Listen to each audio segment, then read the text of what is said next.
truth in a world of lies. You are listening to the JohnAge Project.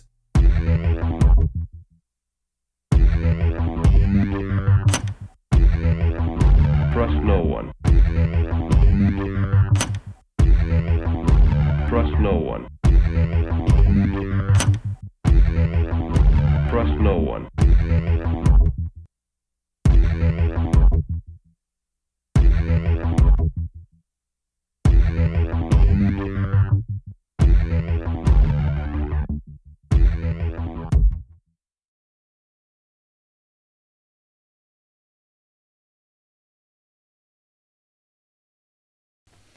You found it.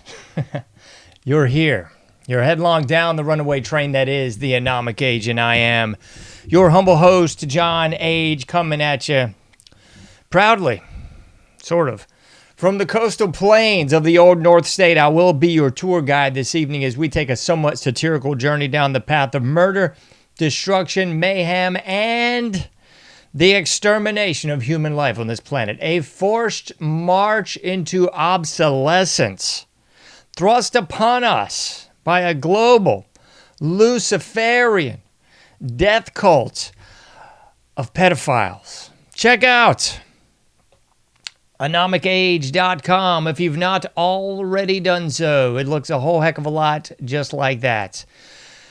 Please consider liking all the likes, subscribing to all the subscriptions, paypal.me/AnomicAge, patreon.com/AnomicAge as well. Those are the best two ways to help me. You can also go to the Buy Me a Cup of Coffee link, the Lightning link, if you want to send me some Satoshis. You can do that right there too. We got the Cash App link as well right there on the main page. What else we got? Somebody's going, that's not enough, John. Well, if you scroll all the way down here, we've got the free iPhone app, the free Android app, the subscribe by email link, and the free newsletter. So much more right there at AnomicAge.com. Pains me to see their episode number 201, our last conversation with the late, great Scott Bennett. Man, pains me to say that. It really does. Scott Bennett was a great guy. Folks, if you have not looked into the versions of this show where I actually do have guests, believe it or not, it was always guests up until a couple years ago when everything just went, well, you know. Anyway, I will abso-smurfly have some guests on before too long, I promise. I feel like I've been saying that for a while. But thankfully, I'm kind of getting my feet comfortable here in the Patriots Prayer Broadcasting Network. I've been doing this thing for about 5 years, but it is always a little bit of a, it's a little bit of something new, especially when you're on another network and changing things around a lot. So, nevertheless, thank you ever so much to the folks at Patriots Prayer. Thanks, Eddie, if you're listening. Maybe you are. Thanks so much to John also. He kind of got me over here from his lovely platform at the Truckers United for Freedom site. And I'm still on there too, so you can catch me on either one of those. But if you want to support what I do on the solo, definitely go to any and all of my social media links. They're available at the bottom and top of AnomicAge.com, and you can follow me there. You can like all those likes. I ain't gonna go into it again. My goodness, we already did it once. So, we shan't do it again. Oh man, I feel like this is an extreme gamble, but we'll try. Holy Lord have mercy. We got it going. So the title of tonight's episode should not be that much of a gamble, but alas, it sometimes is. Title of tonight's episode is The Anatomy of a Social Contagion. So, that's exactly what we're going to cover tonight. The anatomy of a social contagion. And this might make the casual viewer bristle, but I hope not. Hopefully it will not, because I'm not here to make light of Charlie Kirk, make light of his death or any of that stuff. That's not my gig. That's not my ball of wax. But there are no sacred cows in my barn. Nay, nay. So I'm going to cover this thing right down the middle. And I'm going to look at this through the lens of exactly what I believe it to be, another social contagion. So we'll discuss what a social contagion is, some of its characteristics, properties. I'm going to make it just downright like a class. So if that bores you, I apologize, and find another show elsewhere. I'm sure somebody's just covering the basics of this nonsense. And I might very well do that on my Thursday show. So if you're into it, I will be here every Tuesday and Thursday, 11:30 p.m. Eastern Standard Time. As I always say, taking you into the dark side of the AM.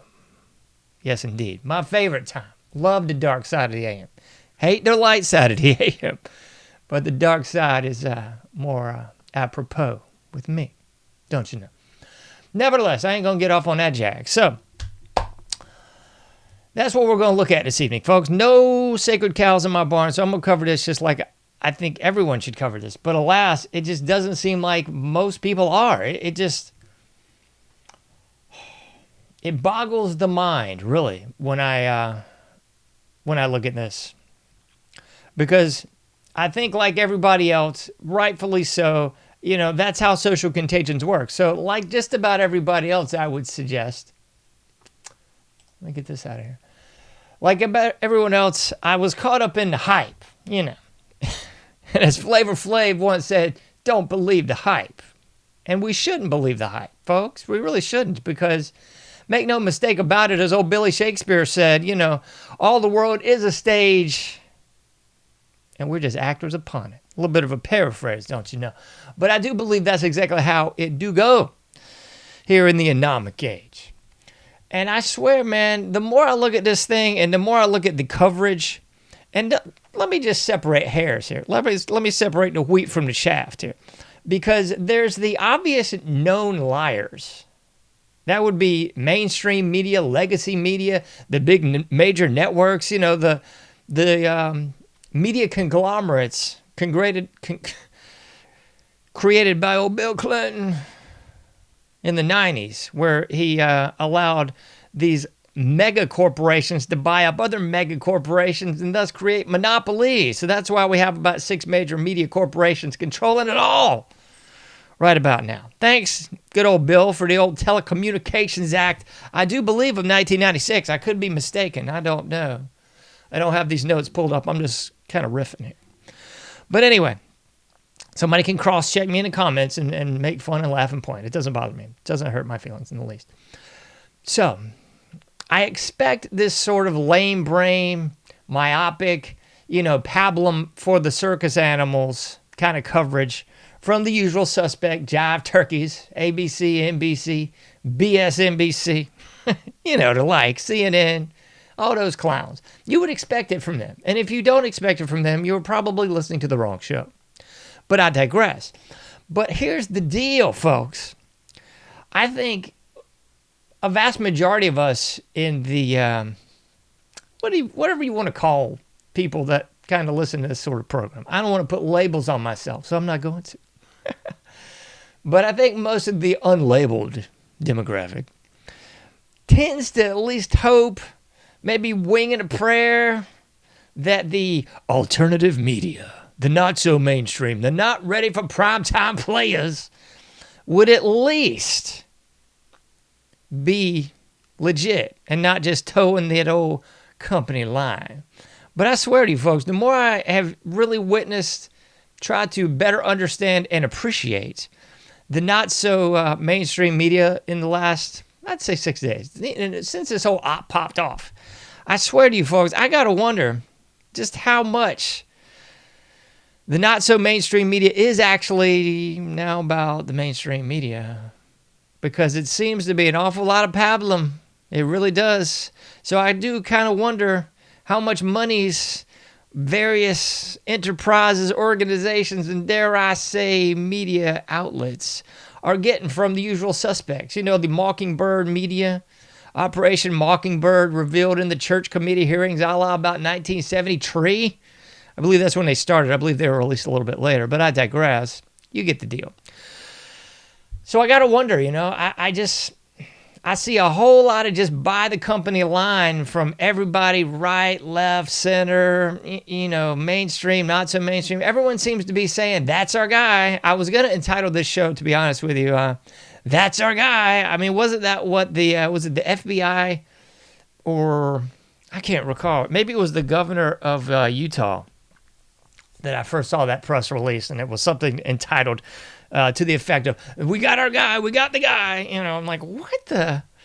And everybody just ran with that, man. Everybody went, okay, okay, sir. Thank you, sir. May I have another? And it's really boggled my mind. And it really led me to where I am today, where I see this as nothing more than a social contagion, nothing more than a very big op. I'm not saying it didn't happen. I'm just saying it's an op. Whether it did happen organically, whether it was Israel, whether it was the globalists, whether it was CIA, NSA, FBI, dog catcher, I don't know. That's irrelevant at this point in the game. I do believe it's 100% guaranteed an op. And one of the best social contagions I've seen run, maybe since PSYOP 19. Because, I would have gone on record and said the greatest op was 9/11, the false flag of 9/11. That had to be the greatest op of all time until, of course, it was outdone by PSYOP 19.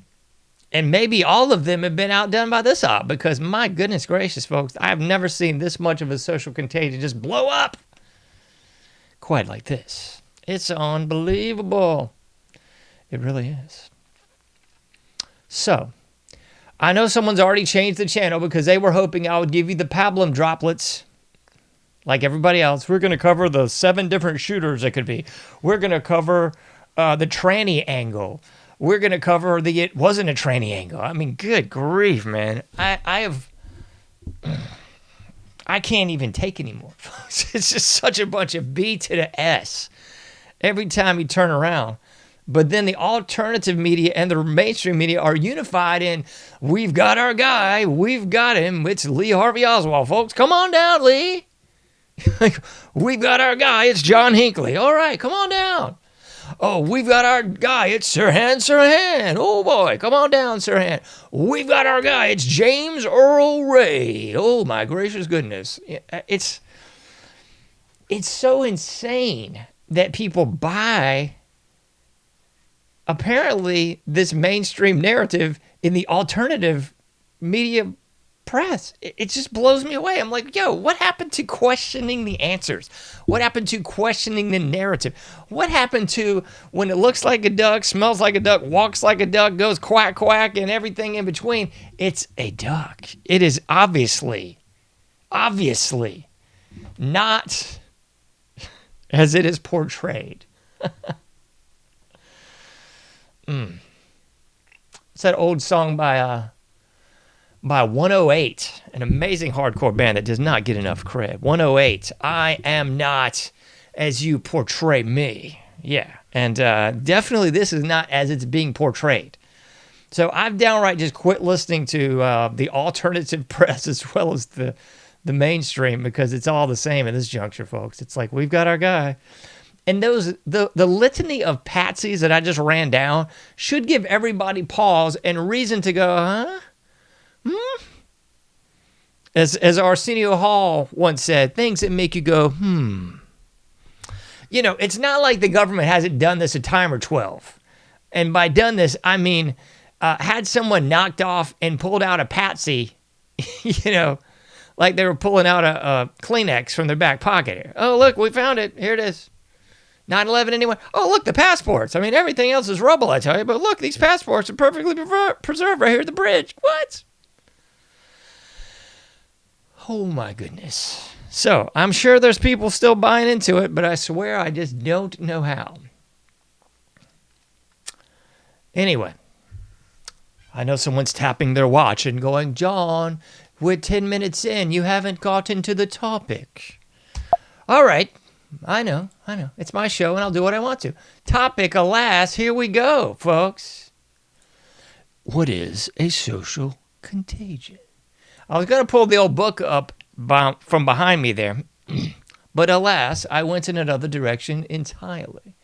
So we're going to read it off the intro web. After all, they're right occasionally.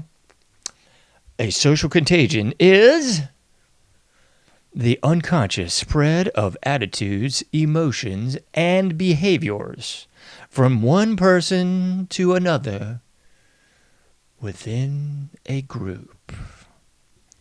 So this really does boil down and overlap a whole lot of different things. So it's a social contagion 100%. But I'm going to also argue that it bleeds into an emotional contagion. Así, clase, por supuesto. It's an emotional contagion as well as a social contagion. And it's another great example of groupthink. If you remember those the Solomon Asch studies from long, long ago, this was the line studies that got people into knowing the notion of groupthink. You know, it was, oh, this line is the same as this line, and the subject would say, no, it's actually this. And then before too long, the person administering the study would convince that person that they were wrong and that the person giving the experiment was right. Oh, no, this actually isn't the shortest line. See, it's the longest line. See, you're wrong. In essence, gaslighting. That's kind of another way of putting it. But the groupthink is just that. It's the group sort of collective coming into play, and people just going along with someone in a position of authority because they're a position of authority. Oh, well, okay, well, I mean, that's what they said, so must be so. And you see the exact same thing with mob psychology. We're going to get into that in just a moment, too. But a lot of people are kind of more familiar with this sort of phenomena, probably on more of a personal level, because all this sort of bleeds over into a lot of different things. So you can look at it as this probably very basic way of understanding this. The primer on this, if you will, is just the cool kids. You know, we've all probably experienced that at some point in our life. The cool kids at the cafeterias, you know, the cool kids at school. They're cool because they've got the Jordans, or they're cool because, you know, when I was a kid, it was a Billabong jacket. They've got the Billabong jacket. Oh, that's amazing. Yeah, so cool. Or the starter jacket when you got to middle school for me. That was a cool thing, you know. So there's the cool versus the uncool. And we're going to really take a look at that a little bit with this one. Let me see if I can pull some lovely graphics up for you. I don't know which way I'm going to go with this. I'm going to take this in two different directions. We're going to just learn tonight. Yeah. So there's that whole sort of cool versus uncool dichotomy. And that basically creates this clash between two different groups, you know, the binary opposition, just like all the lovely Marxist literature will talk about. It creates the binary opposition. There's the cool kids and the not cool kids. And the cool kids are ridiculing the not cool kids until they either fall in line and start doing the same nonsense or just stay subordinates or betas, if you will, in the proverbial pack that is the humans. But you see this a lot with mob psychology too, which is slightly different. I mean, all this is kind of just a wax on, wax off, kind of a slightly different spin on things. But the mob psychology is quite scary. If you've never witnessed it, it'll kind of spook you, because if you've never witnessed it, it's kind of hard to really understand. I've seen this twice that I know of. I saw this once at a show long ago. I was there to see 7 Seconds, and ironically enough, this was Blink-182 before they were the Blink-182 today. I walked out on them because they weren't punk enough at the time. That shows how stupid or idiotic, perhaps, or maybe smart. I don't know. I was at the time. I was there to see 7 Seconds, you know, the hardcore band from, I don't know where they're from, Reno, Nevada, I believe.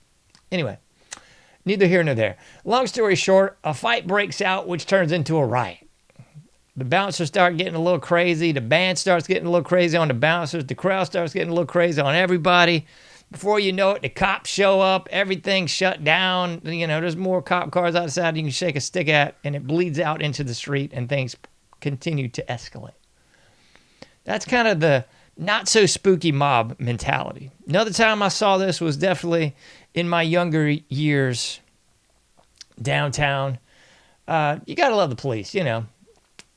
Around 2:30, all the drunk trash staggers out of the bar. And the cops think to themselves, you know what? We really need everybody to get going. Maybe we can bust some drunk drivers because we want these drunken filth piles to get in cars or at that point in the time get a taxi and then we can take everyone home, right? Or bust them. I know what I'll do. I will ride through this crowd of drunken filth on horseback. That'll really calm things down. Of course it will, right? I mean, that's just the most idiotic thing you've ever heard. But that's what happened, you know, just about every weekend. They had the paddy wagon on one end, the mobile precinct on the other end. You know, a bunch of drunken college filth, military. I think all the like more upscale, you know, the chest out with Lovey, they've made their way home. But you know, but yeah, it was the more lowbrow at that point in the game, drunken and debaucherous. So, long story short, things went south quick. A girl happened to touch the horse. The cop drags this chick across the street by her hair while punching her in the face on horseback, and the crowd didn't like it. I can't believe it either. It's hard to believe some 30 years ago, but they didn't like that. So in the blink of an eye, the crowd went hostile and started just about to the flashpoint of attacking said police before they could call in the riot squad and 50 different cars and everybody with all their utensils and uniform regalia and all that nonsense. Anyway, lucky for me, I got the heck out of Dodge. I thought this was what it was, and I was like, I don't need any part of this. But here's what we see with mob mentality. I don't mean to just go full bore without giving you more ejemplos. So, how feelings amplify within a mob. This really breaks it down for you. And believe me, this will make sense in a minute. So if you're filing out now, hasta luego, but here we go. Number one, the amplification through mirror neutrons. Okay, that's just some sort of fancy speak. Things begin to amplify up. Tensions rise in the crowd. For example, you know, when a cop's dragging some drunk chick across the street by her hair and hitting her in the face. Yeah, things sort of get amped up. Group polarization happens. Yep, in both of my examples, group polarization happened, right? So you had the cops and everyone else, and then you had in the show example, you had the cops and the bouncers and everyone else, I guess. I don't know, but contagious arousal. Oh my goodness, not that arousal. No. What we're talking about here is this thing spreads like wildfire. You would not believe how quick this happens until you're in the proverbial stuff. Happens in the blink of an eye. So things go from, as my grandmother would have once said, sugar to something. Pretty darn quick. So contagious arousal. Both sides have now been polarized. Both sides says, oh my goodness, we got to get them. You're either with us or you're with the terrorist. De-individualization. So at this point in the game, people are de-individualized. You got the cops on one end, and you got the crazed, drunken crowd on the other.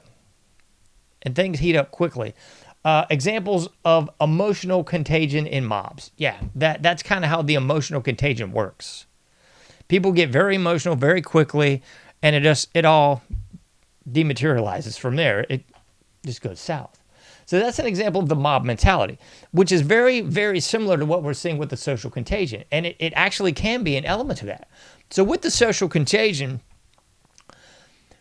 it's everything you already saw in the definition. It's let me pull that up for you again if you really need to see it, because I know somebody does.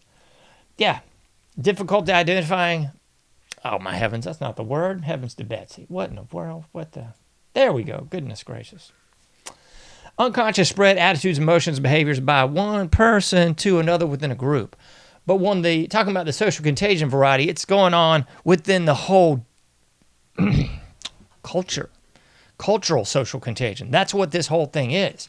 And as I said before, I have not seen this since 9/11, really on this scale, because it was slightly different with the COVID hoax. Because the COVID hoax, you saw, it was a social contagion, and it was more just this like simpering, weak, pathetic, groveling, that sort of thing. So we saw the weak sniveling part of the social contagion a la the COVID hoax. But with 9/11, we saw a kind of different social contagion. We saw this very, very bravado-based, like, let's go get them, you're with us, you're with the terrorists, freedom fries, yeah, that sort of malarkey. Everybody's got a flag or you're a terrorist, that whole mess, right? So that's kind of what we see on those two examples. With this one, the Charlie Kirk example, we're seeing a lot of those same hallmarks. We're seeing the mob mentality because now we have, I think the guise of civility is over, or at least it should be. It was over for me decades ago, but I think for like the Fox News crowd, the mask of civility has finally dropped, and they have somehow figured out, what? Like, you mean the people on the left want us dead? Like, they're not just stupid college kids with purple hair and nose rings that say, idiotic stuff and say boomers all the time. No, like, they really want you flicking dead, folks. Like, that's just it. So the mask of civility is over. So that being said, the mob mentality is definitely, I don't say it's fully taken hold, but you're at least seeing people say, enough being nice. Enough of this sort of guise of tolerance. Be tolerant, right? The stupid bumper sticker, too tolerant. Yeah, man. But more importantly, this is a social contagion. So with the social contagion, it definitely works much like the groupthink, much like the mob mentality, kind of like everything else I've already talked about. But it really is spread much like a virus within the culture. And I would humbly submit to you that you see people like jumping on board with the social contagion in much the same way you do when like a big team wins the Super Bowl. So, I hate football. It's idiotic. But the Chiefs, we saw a bunch of band jumpers. Oh, everybody's a Chiefs fan all of a sudden. Woo! Lakers, synonymous with jumping on the bandwagon. Celtics, same old mess, jumping on the bandwagon, You saw this with the Braves, about 25 years ago. They were the worst team in baseball for years, and then, holy shnikes, the 90s roll in. They actually get a decent roster, a decent coach, and just go to the championships and go to the World Series several years in a row. The joke was they only won it once, which is just, I digress. So I'm talking about here, you see a bunch of people just jumping on board, probably people that don't even really know the issues, don't even really know what's up, but it becomes kind of like the cool kids thing to do. So all the cool kids got Jordan, so let's get them too. Oh, all the cool kids love the Lakers, so I'm going to like the Lakers too. All the cool kids love Charlie Kirk, so we're going to love Charlie Kirk too. You feel me on this? I hope so. I'm trying to circle the wagons, land this plane. So that's what we're seeing with this social contagion. So we're seeing this elemental of social contagion, and it's working on both sides of the rail, so to speak. It's working on the right and the left, both sides of that Claude Levi-Strauss binary opposition, the raw and the cooked. Remember the book? Mentioned it like 3 shows ago. So that's what we're seeing. On both the right and the left, we're seeing the proverbial team jumpers, people that didn't even give a rat's, and now they're like, oh, I love Charlie Kirk. And people that didn't even give a rat's, oh, mess on Charlie Kirk. Yeah, he was all the usual suspect dribble from the lowbrow peanut gallery types, So that's what we're seeing. We're seeing that pop up in this form of the social contagion. And you saw this all across social media. I was tempted to do a show about this, but it just seemed redundant. All across the social media landscape, it's been this inundation. And if you follow my Twitter at all, that's pretty much all I've posted for about 72 hours. An inundation of the cult of academia, as I've said ad nauseum on this show, K through 12 indoctrination, college university weaponization. You've seen the academia types, as all says, the educated idiots, come forth in all forms and fashions. Their mask of sanity is starting to slip, to paraphrase American Psycho. And their mask of sanity did start to slip because all the academicians out there were just falling all over themselves to say disparaging things about Charlie Kirk. And I think more to the point, it became a mob mentality. it became that group think. It became, well, everybody else in the department's doing it, I better get on too. Yeah. That sort of stupidity. And then on the right, you saw the opposite. You had like vigils all across the nation. I'm not saying there's anything wrong with it, but I'm saying it's a lot of cool kids doing cool kid stuff, folks. I'm not disparaging Charlie Kirk, not trying to just say anything bad. I am explaining the aspects of a social contagion. And however you feel about this op, it was a real thing. It was the guy running from the scene with a pistol. It was the guy across the lawn at 150 yards or whatever. It was the guy behind him. It was the Secret Service guy to his left or the Secret Service guy to his right. Or I'm sorry, not Secret Service. Whatever the security details. I don't even care. But whichever one you think it was. Or if you're in the camp that he's not even dead, that won't even him. It was all a mask. He had a blood pump, a squib coming out of his shirt. I don't even know what to tell you, man. There's people up there saying that ain't his real wife. Look, here's a picture of Erica. Here's another picture of Erica looking totally different. It is exhausting to keep up with the nonsense, folks. So I'm taking it a different way. Social contagion, 110%. So whether or not these were players, actors upon the stage or not, I'm definitely going to submit to you that it was a whole lot of seemingly very intentional emotion drawn out from this whole thing. And somebody's saying, but John, it wasn't canned emotion. It wasn't like the WWE playing clapping when there's no one really clapping. It wasn't like your favorite sports team playing that canned screaming crowd because no one's even looking at the game. No, it's totally different. Or is it? So again, I'll submit to you, I think there was a whole lot of intentional emotional pulls in this thing. And I'll give you some previous examples too. The Boomer example, and I'm not disparaging them either, so get off your high horse. But the Boomer example, rightfully so, their big social contagion moment was the assassination of JFK. So, and it reads in the same way as this, folks. That's why I keep telling you it's a social contagion. This is an op. So in every single one of these aforementioned assassinations, it always just keeps, you keep pulling the string and the sweater just keeps unraveling. It just keeps getting more and more crazy.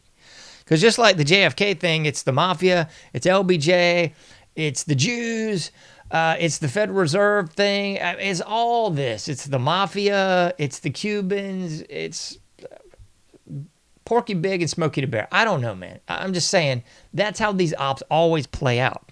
And they are intentional about obfuscation of information. That's why these things always lead everybody chasing their tail. And in 2025, everyone just has the ability to slow down the frame by frame. Did you see? The bullet comes from behind him. Oh, it comes from in front of him. It comes from this palm gun. It comes from this guy in the crowd. I mean, you know, so it's one of those situations, like all the rest, we'll never know. But more to the point, the emotional pull of the JFK thing was kind of self-evident as well, but they did a lot of obvious stuff to just make it more crazy, more emotional. You saw the salute from his son, more emotion. You saw every tabloid in the country at the time showing the wife crying and just more emotion.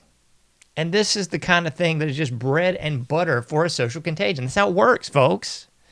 And it links in exactly what I talked about in the previous show, the trauma-based mind control. That's why they showed the buildings falling down and the 9/11 false flag billions of times. That's why we've seen, unfortunately, the murder of this individual at least thousands of times at this point. I mean, good grief, you can't even turn on anything which you're not seeing it. So how we saw the emotional pull was quite obvious to me, even before his wife, Erica, went on Fox News. Oh, boy. Went on the big old mainstream right-wing network. It's Fox News. And we had Sean Hannity, Mr. Throwing the Football. Yeah, that guy, because he's never lied to you. He's always a straight shooter. He's Sean Hannity. My goodness, folks. It makes you want to just smack yourself in the head over and over again. It's just so ridiculous. When you see the same hallmarks, the same harbingers from everything that you've seen in the past again and again and again, but somehow it's a sacred cow because it's a right-wing pundit. And it continues to make less and less sense because you also have J.D. Vance on the scene. Why in the bleep would J.D. Vance be on the scene? This guy's not a politician. He's riding in Air Force Two, but why? Again, he's not a politician. I mean, we don't even have that from governors and senators that have died. But the VP shows up in Air Force Two and just whisk you away, lickety-split. Seems a bit strange. And then, of course, in the big news broadcast with Charlie Kirk, again, not throwing barbs here, it just seemed like a lot of intentional emotion. Bringing up the kids is an instant emotional pull for anyone. I don't care who you are. It was a pull for me, and I was watching it with obvious eyes wide open to a lot of this mess. And it was still like, man, that's touching. It pulls at your heart.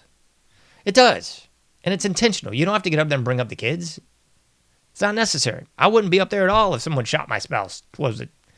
48 hours, not even 72 hours before, and she's up on, I'm on the stage now, and I got to hit all these emotional highlights, and it just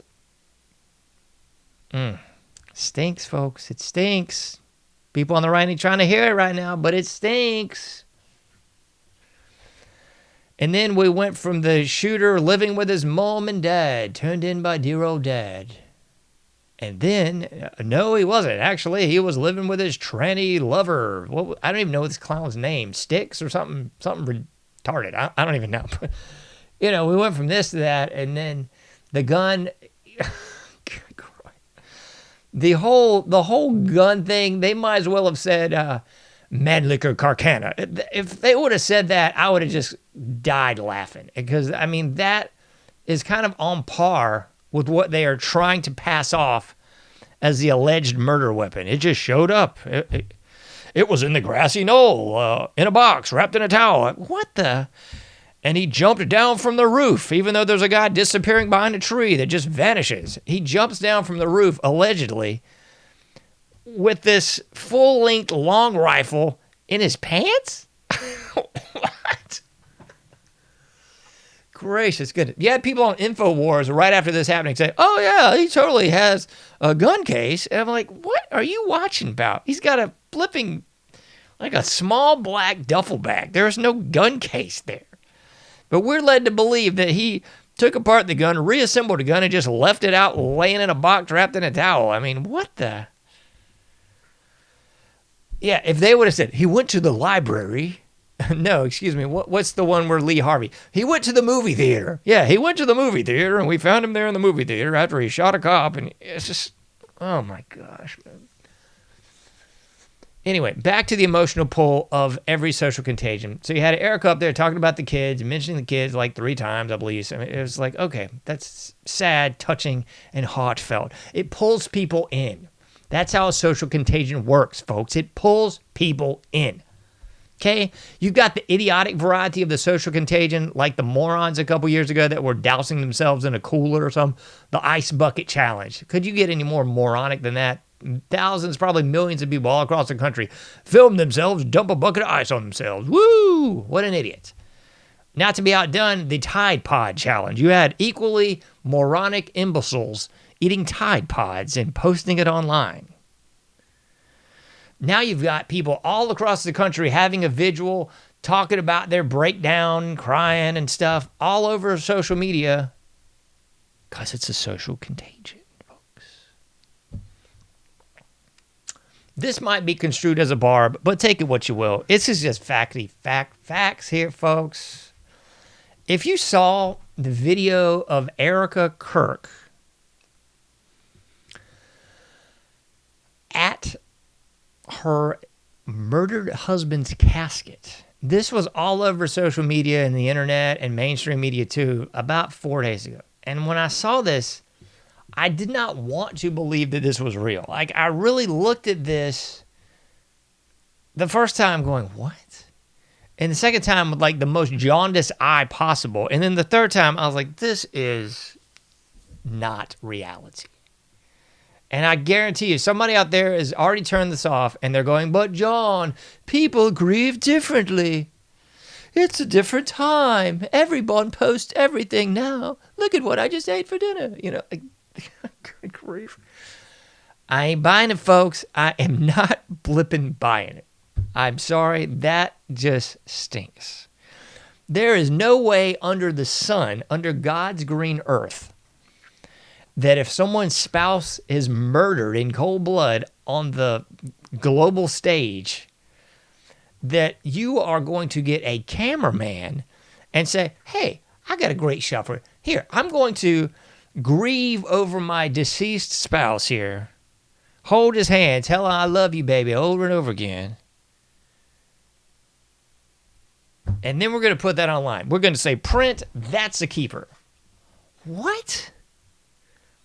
Folks, I've been through a funeral or two in my day, and there is no way I was going to have anything of even the remotest of public anything at the viewing, at seeing the body or anything else. That is cuckoo for Cocoa Puffs. Completely deranged.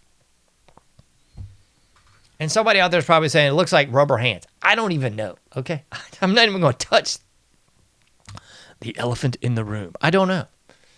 Rubber hands, real hands, just the dead guy's hands. I don't know. I am saying that reaction was not normal in any universe with anyone, no matter how they're grieving. I'm sorry, that just stinks. If that is your reaction, then that reaction stinks. If this was all a publicity stunt, an opt, or a great way to push the emotion of a social contagion, then it just still stinks. It's in poor taste. It is ridiculous. Whew. So, social contagion it is, I do believe. It's managed to get everybody in on it all across the world. And this really brings up another element. I'm glad I didn't forget this, because to me, this is emblematic of also what's referred to in sociology and psychology as a parasocial relationship. Look into it if you haven't. A parasocial relationship is when nutcases believe that they somehow have a relationship with a celebrity. You know, you've seen this since the dawn of time. You know, like the old 80s example was Jodie Foster. She had some crazed stalker, you know, whatever. And now you just go, ugh. But I digress. Every celebrity seemingly has had this weird parasocial fan base where they believe that they know that celebrity. They believe that, you know, you really see this especially with actors and actresses because the audience really believes the character that they portray and they believe that's them. So, I mean, when you're watching the Andy Griffith Show, you go, yep, that's Andy Griffith, all right. That's him. That's the guy. Even though that's the character Andy Taylor played by the actor and actual human being Andy Griffith. You pick him up, but I'm putting down a hope. The same thing, you know, substitute your favorite guy. Tony Danza was not the character he played on Who's the Boss. That was not Tony Danza. Tony Danza was the actor that portrayed, what was it? Tony Maselli, whatever his name is. You know, that's the point here, folks. And it's even harder to disseminate, it's harder to discern what is real from not real. And it's even more difficult in 2025 because our world is a nightmare. You got AI-generated bands. You got AI-generated film. You got AI-generated people that never existed. So there's that. You got people getting catfished online all the time. It's the most attractive girl you've ever seen from like 3/4 chest up. Down, it could be the hobgoblin of hobgoblins. You don't know. And this guy's doing it too, guys. Don't think you ain't, you know, I don't think it's just the chicks doing this. So my point is, it's very easy to fall for this parasocial relationship now. And the social contagion is just further exacerbated by social media and by that parasocial relationship. So you got people just bust jumping on the Charlie Kirk bandwagon and against the Charlie Kirk bandwagon. People that don't even hardly know this guy at all. But they know the parasocial relationship that they've seen on Instagram. They know what they've seen on Twitter. They know he's the best thing since sliced bread, or he's the second coming of Beelzebub. You know what I mean? That just makes the social contagion that much worse, because both sides are pulling in opposite directions. The binary opposition. It's George Soros's dream. I mean, this is what they beg for, folks. This is it. This is tribalism at its purest sense. It's the Hatfields and the McCoys. It's the Redskins versus the Raiders. It's tribalism. This is my team. I identify with this guy. I have a parasocial relationship with this guy. I know him. He's a good guy, or he's the worst guy in the world. That's what this is all about. Social contagion.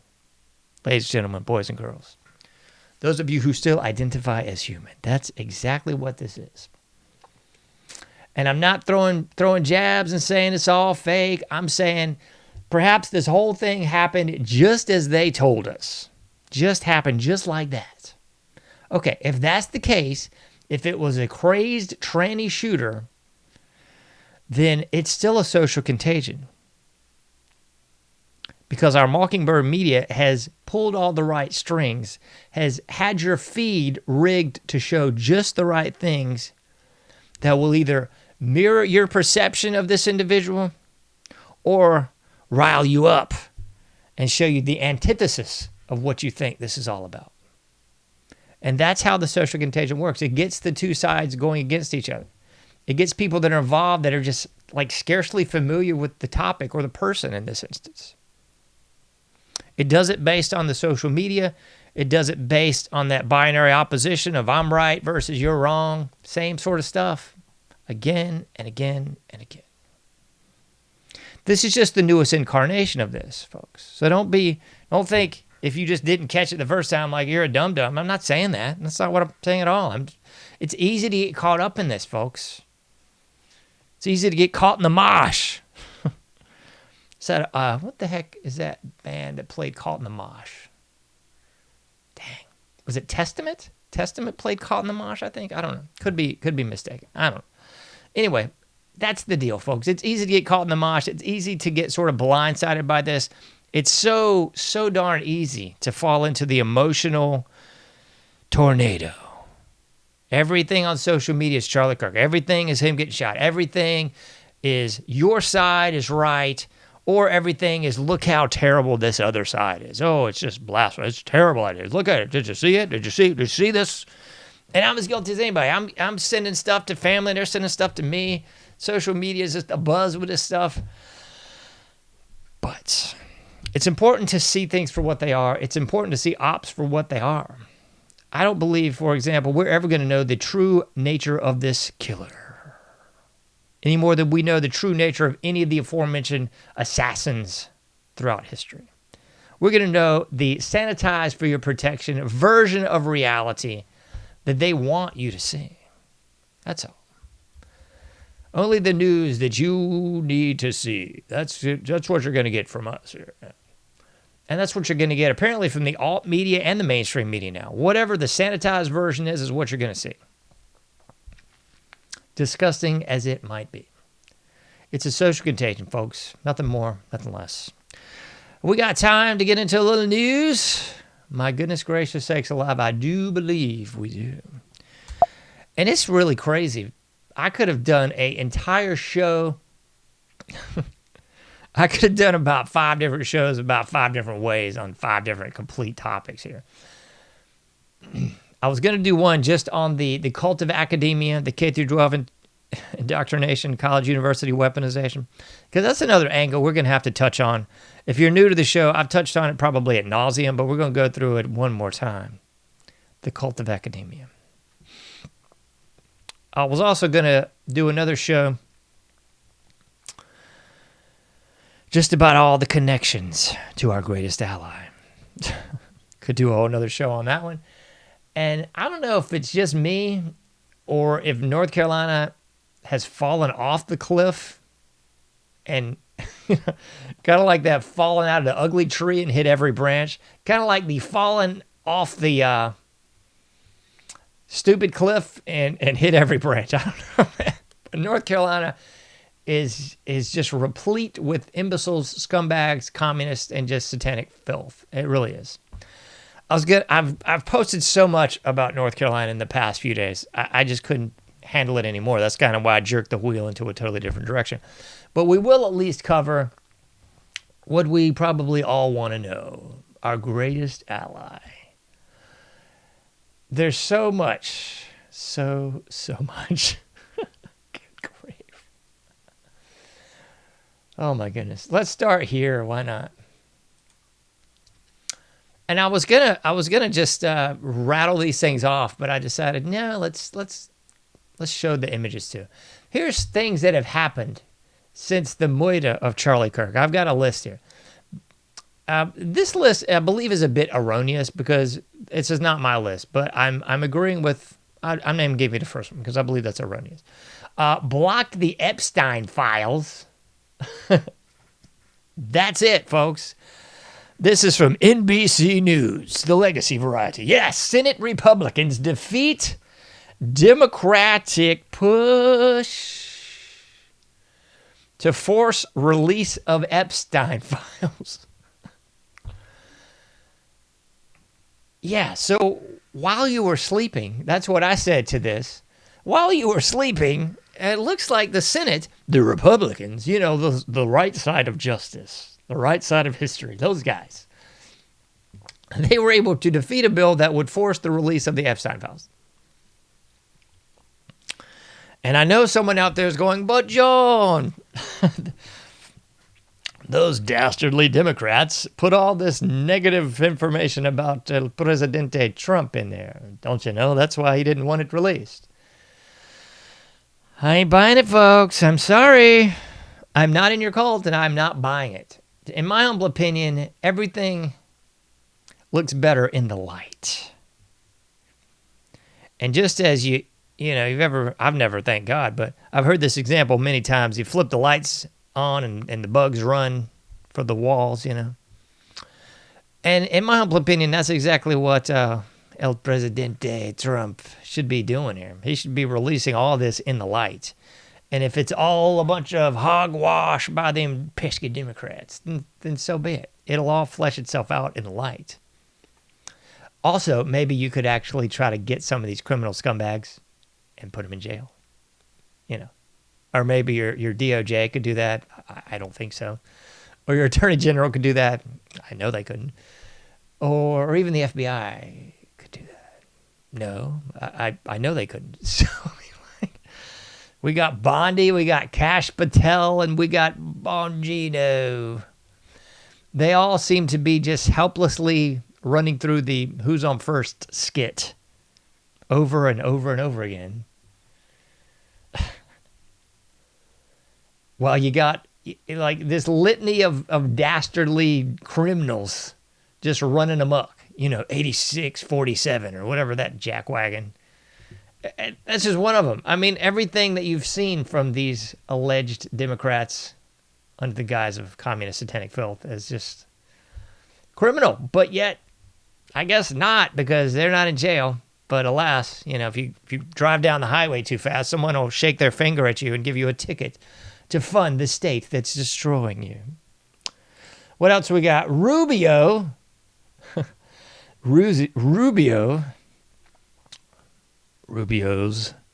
visit proceeded despite President Trump's anger at Netanyahu over the Israeli strike of Doha. Oh, which said, yeah.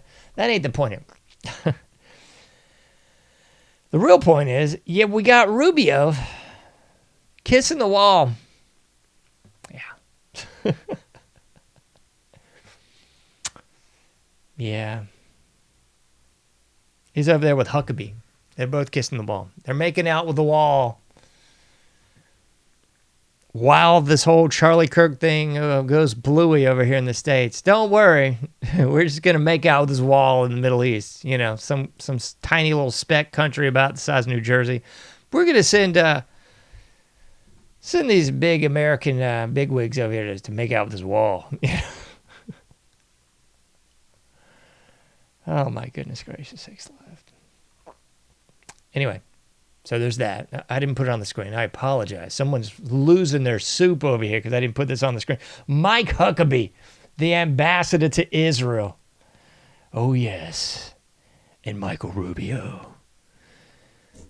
Visit our greatest ally to make out with a wall and wear a special hat. Yes, they do, I tell you. But wait, there's more because somebody is tapping their finger. This happened before this old hoopla popped off in the last week or so here. But you need to see this too. Pentagon seeks $3.5 billion to replenish weapons after Israel operations. Yeah. It's for a missile defense system. It's just $3.5 billion. I mean, what are you worried about? Yeah, you're out there actually worried about inflation or something? You worried about like paying bills? You're actually concerned about your kid's economic future, your own economic future. You mean you're living paycheck to paycheck and what's 3.5 bill to a tiny little greatest ally across the sea? I mean, come on. They love you. Send me your money. I swear. Israel should adopt the old suicidal tendency song, Send Me Your Money. That would be amazing. That should be maybe they could be their new national anthem. I think it could be awesome. What else we got? This is from my list. Block the Epstein files, yes. Banned Pentagon from boycotting Israel. Oh, yeah, that's true, too. While you were sleeping, if you try to boycott Israel, if you got your own business and you're saying, you know what, I've had enough of giving them billions and billions and billions and billions and billions and billions of our tax dollars, I'm going to boycott them bows across the pond. And then they're going to say, nay, you shan't, because we will come for you. And don't worry, Palantir will help us too, Peter Thiel. Giving old J.D. Vance, or whatever he was calling himself at the time, that lovely cushy job with no experience. Yeah, Palantir's in the big, beautiful bill, and it's going to aid us in stopping you from criticizing you-know-who. I see, classy. Who's that? The judge that's gonna help us? Oh, Piro. Yeah, Piro's gonna help you too. Janine Piro. She's gonna really bust your chops if you say anything negativo about our greatest ally, don't you know? Let me see what else we got. Push bill to revoke citizenship for criticizing who? Cuba? No. Criticizing China? No. Criticizing Bangkok? No.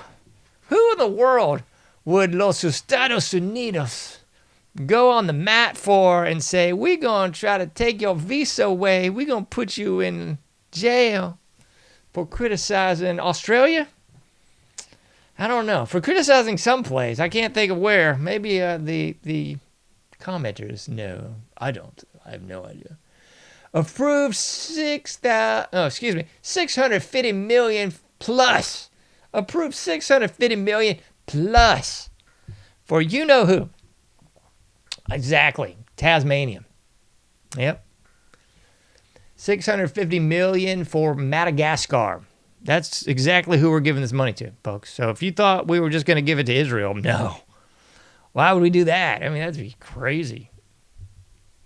650 million too. Tanzania. Sorry.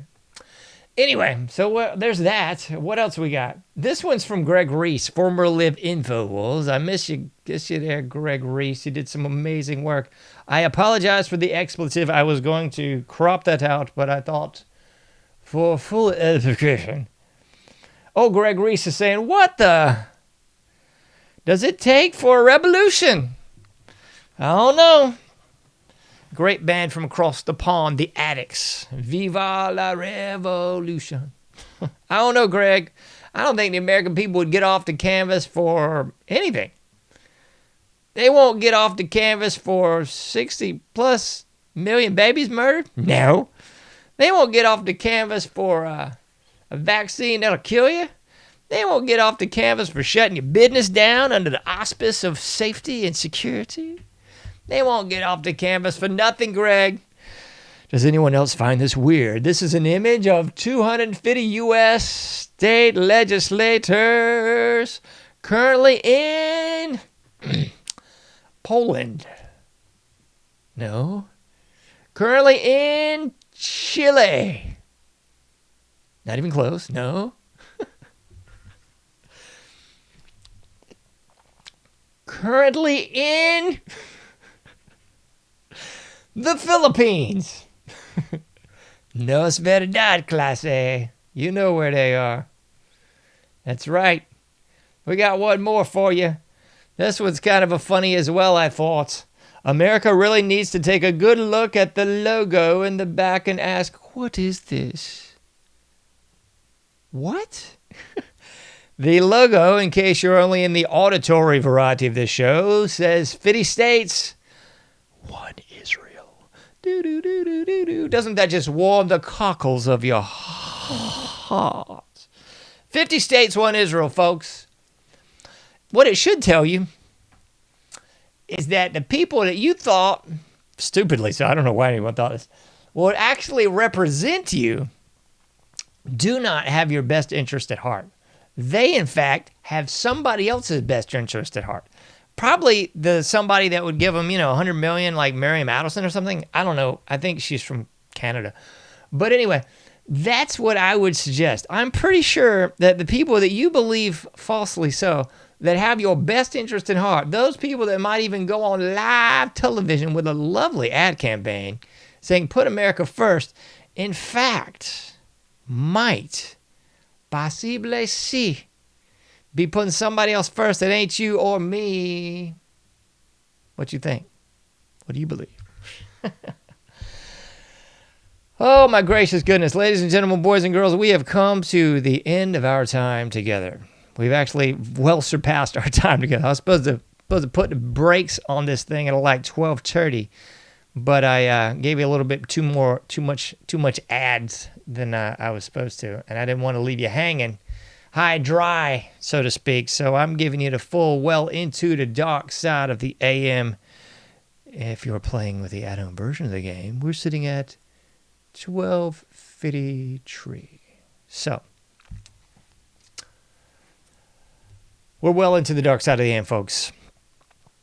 Thanks for tuning in. Thanks for hanging out with me. If you're still out there in the chat or in the spooky intro web, thank you very much for hanging out. Thanks for tuning in. Wasn't meant to be offensive, just shining a light in the dark. Kind of like Dio. Like a rainbow in the dark.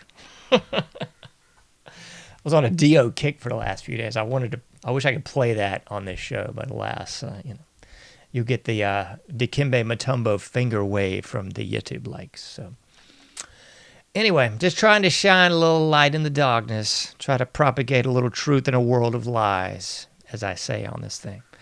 You can't do everything, but you can do something. Please get out there, do your part, make a difference, and I'll be seeing you sooner than later. To be specific, at 11:30 p.m. Eastern Standard Time on Thursday. I'll be seeing you sooner than later in the AnomicAge.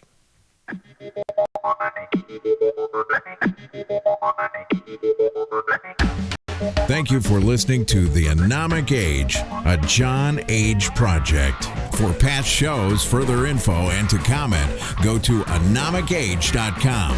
That's AnomicAge.com. Till next time, thank you for listening to the AnomicAge.